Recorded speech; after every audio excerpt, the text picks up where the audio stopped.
Hello everyone, আশা করি তোমরা সবাই ভালো আছো।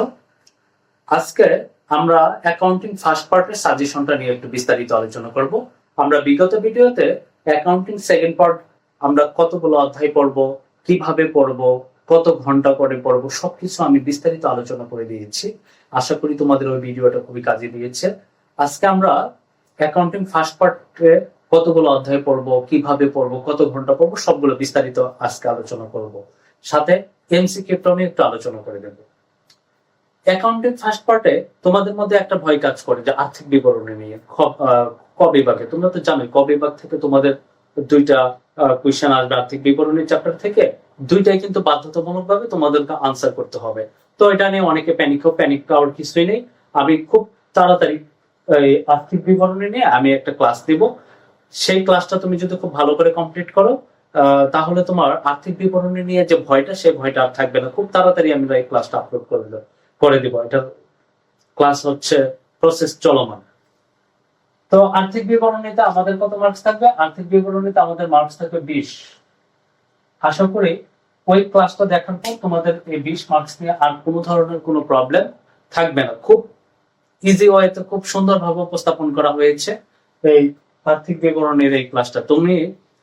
তোমরা যদি আমার এই যৌথ মূলধনী কোম্পানির আর্থিক অবস্থা বিবরণী ক্লাসটা দেখো দ্বিতীয় পত্রের, তাহলে বুঝতে পারবো আমি কত ইজি ওয়েতে বেসিক সহ ওগুলো কমপ্লিট করে দিয়েছিলাম। তাহলে ক বিভাগ থেকে আমাদের দুইটা কোশ্চেন তো বাধ্যতামূলক আনসার করতেই হবে। সো আমি 20 মার্কস, এখানে আর কোনো কিছু বলার নেই বিস্তারিত। খ বিভাগ থেকে তোমাদের টোটাল কোশ্চেন আসবে হচ্ছে 9টা। 9টা থেকে তোমাকে আনসার করতে হবে 5টা। এখন 5টা অধ্যায়, তোমার সব অধ্যায় পড়ারও দরকার নাই। তুমি কোন কোন অধ্যায়গুলো পড়বো? মনে করো আর্থিক বিবরণী যদি বাদ দেয় তাহলে টোটাল তোমার অধ্যায় থাকে কয়টা অধ্যায়? 9টা অধ্যায় থাকে। এখন 9টা অধ্যায় তোমার আর পড়ার দরকার নেই। আমি আগেও বলেছি তোমাদের স্মার্ট ওয়েতে পড়তে হবে। আমাদের গাদার খাটনি খাটা যাবে না, স্মার্ট ওয়েতে পড়তে হবে। হ্যাঁ, আমাদেরকে থিঙ্ক আউট অফ বক্স চিন্তা করতে হবে, বুদ্ধি দিয়ে চিন্তা করতে হবে, বনের রাজা হতে হবে। শুধু আমি ফাও পড়ার পরে আমি আমার টাইম ওয়েস্ট করবো না। যখন আমি অ্যাডমিশন দেব তখন সেটার ব্যাপার আলাদা, তখন আমি পড়ে নিব। কিন্তু আপাতত আমাকে কি করতে হবে? যাদের পাস করার চিন্তা তাদের পাস করতে হবে, যাদের এ প্লাস পাওয়ার চিন্তা তাদের এ প্লাস পেতে হবে। সো আমি যে কটা অধ্যায় দিব, যে কটা চ্যাপ্টার দিব, শুধু ভাজা করে পড়ে ফেলবো। এ প্লাস নিশ্চিত, কোনো ভুল হবে না। খ বিভাগ থেকে তুমি কতগুলো অধ্যায় পড়বে সেগুলো আমি বলে দিচ্ছি।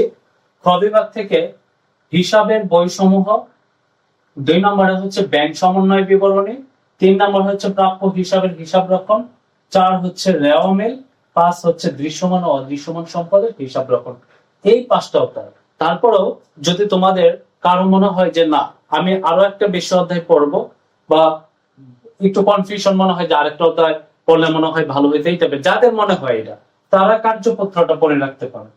কার্যপত্র একদম ইজি। অনেকের কাছে ঘরটর দেখে মনে হয় যে একদম কঠিন একটা জিনিস, আসলে কার্যপত্র কিন্তু খুবই ইজি। তোমরা কার্যপত্রটা দেখে যেতে পারো। এই 5টা অধ্যায় বা 6টা অধ্যায় তুমি যদি খুব ভালো করে কমপ্লিট করো, তোমার অ্যাকাউন্টিং এ এখানে 50-এ 50 খ বিভাগে তুমি পেয়ে যাবা। আর আর্থিক অবস্থার বিবরণীতে 20, এই 70 মার্কস। এই 70 মার্কস তুমি কিন্তু খুব ভালোভাবে এখান থেকে উঠাইতে পারবে। তোমরা শুধু এই যে আমি একটা জিনিস বলে রাখি, ব্যাংক সমন্বয় বিবরণী আর প্রাপ্য হিসাবের হিসাব রক্ষণ, এই দুইটার ওয়ান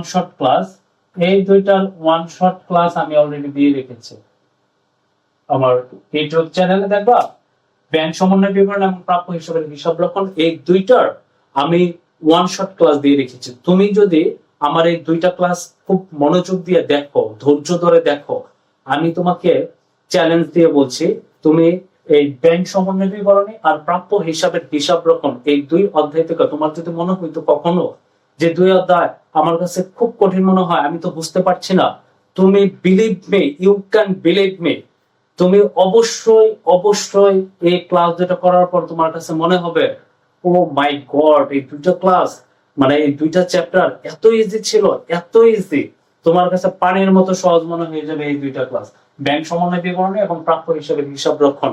এখানে 20 মার্কস তোমাকে কেউ ঠেকাইতে পারবে না। তুমি একদম 20 মার্কস পরীক্ষার হলে যে একদম কমন পেয়ে যাবে, সরাসরি হুবহু কমন পাবা। মানে প্রশ্ন না, প্যাটার্ন তুমি কমন পেয়ে যাবা।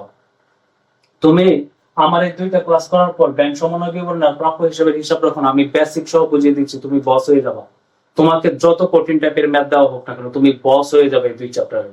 আমি বাকি 1 2 3 4 এই 4টা অধ্যায়ে আমি ওয়ান শট ক্লাস খুব শীঘ্রই তোমাদেরকে দিয়ে দিচ্ছি। হ্যাঁ, এই ক্লাসগুলো দেখার পর আমি প্রথমে বেসিক খুব ভালো করে তোমাদের বুঝিয়ে দিয়েছি। আর একটা জিনিস মনে রাখবা, যার যত বেসিক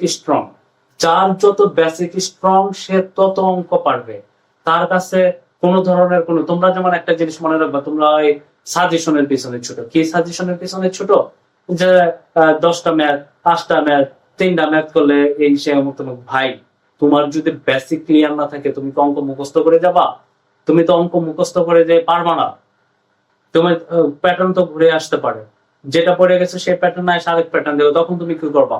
আর তোমার যদি বেসিক স্ট্রং থাকে দুনিয়ার যে টাইপের অঙ্ক আসুক তুমি পারবা। আর আমি বেসিক গুলো এমন ভাবে পড়িয়ে দিয়েছি আর বেসিকের সাথে সামঞ্জস্য রেখে আমি এমন কিছু ম্যাথ করে দিয়েছি, তুমি এই অধ্যায়ের বস হয়ে যাবা। তুমি জাস্ট এই অধ্যায়ের বস হয়ে যাবে। যে কোনো টাইপের মিড লেভেলের ম্যাথ আসুক বা হার্ড লেভেলে আসুক বা ইজি লেভেলের আসুক, যে টাইপের ম্যাথ আসুক তুমি দেখবে যে তোমার কাছে পানির মতো সহজ হয়ে গেছে, তুমি সবগুলোর অ্যান্সার করতে পারছো। তাহলে আমাদের ক বিভাগ এবং খ বিভাগ কমপ্লিট। এখন তো আমি অ্যাকাউন্টিং সেকেন্ড পার্টে কি বলে দিয়েছিলাম যে টোটাল সময় আছে তোমাদের কতদিন? 30 দিন, সব বাদ দিয়ে, ঈদের ছুটি সবকিছু বাদ দিয়ে আমি 30 দিন, মানে আরো বেশি থাকে আমি আরো বাদ দিয়েছি, বাদ দিয়ে আমি 30 দিন সময় ধরছি। এই 30 দিনের মধ্যে 12 দিন কিভাবে কত ঘন্টা পড়তে হবে সেটা আমি অ্যাকাউন্টিং সেকেন্ড পার্টে বলে দিয়েছি। আবার অ্যাকাউন্টিং ফার্স্ট পার্টের জন্য আমি 12 দিন সময় রেখেছি। সেই 12 দিন এখানে আমি 4 দিন সময় রেখেছি। এখানে কত দিন সময়? 4 দিন। 4 দিন আমি 3 ঘন্টা করে পড়াশোনা করব। 4 দিন আমি কত ঘন্টা করে পড়বো? 3 ঘন্টা। তাহলে কত হয়? 3 4 12 ঘন্টা। এই 12 ঘন্টা তুমি যদি আর্থিক বিবরণী নিয়ে অ্যানালাইসিস করো, বিগত ম্যাথ গুলা দেখো, বেসিক গুলা দেখো, তুমি কিন্তু এখানে 20 এ 20 পেয়ে যাবে। তাহলে 4 দিনে হচ্ছে 12 ঘন্টা। তোমার কাছে 4 দিনে 3 ঘন্টা। কারণ কি, তোমার হচ্ছে আরো অনেক পড়াশোনা আছে। তুমি তো শুধু ম্যাথ নিয়ে পড়ে থাকলে হবে না, সব বিষয় তো ভালো রেজাল্ট করতে হবে। সো তুমি ওইসব বিষয়গুলো সমান হারে একটা রুটিন করে নিবা, সেই অনুসারে তুমি পড়াশোনা করবা। ঠিক আছে? আর তোমাদের যদি মনে হয় সব সাবজেক্টের উপর আমি একটা রুটিন করে দিব, বা কোনটা কিভাবে পড়বা, কোনটা কিভাবে পড়লে ভালো হয়, কোনটা আগে পড়া উচিত কোনটা পরে পড়া উচিত, তাহলে তোমরা আমাকে কমেন্টসে জানাও। আমি তাহলে তোমরা যদি বেশি বেশি কমেন্টস করে আমাকে জানাও, তাহলে অবশ্যই আমি তোমাদের পুরো ফুল বইয়ের একটা রুটিন করে দেবো, কিভাবে কত ঘন্টা কত কিভাবে পড়া উচিত। তাহলে তোমার পড়াটা খুবই ইজি হবে, স্মার্ট হতে হবে। দেখবো পরীক্ষার হলে যে তুমি খুব ভালো একটা রেজাল্ট তুমি ক্যারি করতে পারছো।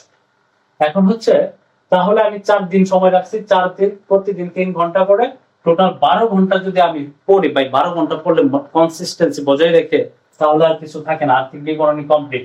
আর খ বিভাগের জন্য আমি ধরে রাখছি কতদিন? 8 দিন। খ বিভাগের জন্য 8 দিন। এখানে প্রতিদিন 3 ঘন্টা করে, তাহলে 3 8 24 24 ঘন্টা, আমরা 1 ঘন্টা বাড়াই দিলাম, 25 ঘন্টা। টোটাল কত ঘন্টা? 25 ঘন্টা। 25 ঘন্টা যদি আমি 8 দিনে পড়ি, 5টা অধ্যায়ের জন্য 5 ঘন্টা করে সময় থাকে। 5টা অধ্যায়ের জন্য কত ঘন্টা করে সময় থাকে? এক একটা অধ্যায়ের জন্য 5 ঘন্টা করে তুমি যদি এই স্টেজে এসে সময় দাও, হ্যাঁ, কারণ তোমার পরীক্ষা খুবই সন্নিকটে, তোমরা এগুলো আরো পড়াশোনা করেছো, বেসিক কিছুটা জানা আছে, তারপরেও তুমি যদি বেসিক কিছু নাও জানো, তারপরেও তুমি যদি 5 ঘন্টা এগুলোতে সময় দাও, তাহলে তোমার আর ভাই এগুলো পড়ার মতো আর কিছু থাকে না। তুমি অবশ্যই অবশ্যই খ বিভাগে 5 ঘন্টা করে সময় দাও, 8 দিন। তাহলে দেখবা যে এখানে 50 এ 50 হয়েছে। এখানে টোটাল 50 মার্কস তোমার একদম নিশ্চিত 50 এ 50 তুমি পেয়ে যাবা। বুঝতে পেরেছ? এখন তোমাকে কনসিস্টেন্সিটা বজায় রেখে পড়াশোনা করতে হবে, তাহলে তুমি দেখবা যে খুব খুব ভালো একটা রেজাল্ট তুমি করে ফেলতে পেরেছো। এখন এখানে গেছে আর 4 দিন, এখানে গেছে 8 দিন, এখানে 4 দিন, এখানে 8 দিন, তাহলে টোটাল কত দিন গেছে? 12 দিন। তাহলে অ্যাকাউন্টিং ফার্স্ট পার্টে হচ্ছে 12 দিন, আর অ্যাকাউন্টিং সেকেন্ড পার্টে গেছে হচ্ছে 12 দিন, টোটাল হচ্ছে 24 দিন। আমি কিন্তু তোমাকে 30 দিনের একটা টাইম দিয়েছিলাম, 30 ডেজের মধ্যে আবার 24 দিন গেছে। এখন তাহলে আমার কাছে আরো 6 দিন বাকি থাকে না? এই 6 দিন আমি কি করব? এই 6 দিন আমি এমসিকিউ পড়বো। এই তোমার ফার্স্ট পার্টের জন্য আমি তোমাকে 500 এমসিকিউ দেব, আর সেকেন্ড পার্টের জন্য আমি তোমাকে 500 এমসিকিউ দেবো। তুমি যদি এই 500 এমসিকিউ ফার্স্ট পার্ট প্রথম 3 দিন পড়বা, আর পরের 500 এমসিকিউ সেকেন্ড পার্ট তুমি মনে করো যে 3 দিনে শেষ করবা, 6 দিন।